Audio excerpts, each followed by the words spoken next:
means if you guys have not completed any single task in a week, then it will be very difficult for me to complete all this thing. Yeah, means we have only, it won't work. So we need a single quotation mark for a character or string. Okay, so that is the main thing which you didn't ask me.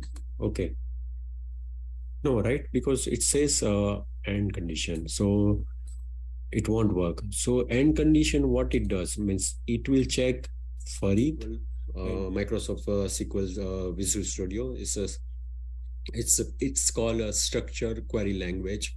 So it's in a language, but it's in a structure query language. So if you look at here, means there is a no sequence. I took a first city and then student. If you look at the sequence, here is a student name and city then. So it is not required to do same thing for a next session as well. So what do you want me to, means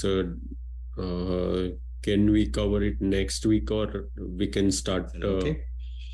And we have a Excel, we have a .csv file, we have a SAP files. Okay, so what you do means how and I have to remove that all this record or maybe duplicate record, then it will allow me to set this ID. So what we need to do for a delete this record?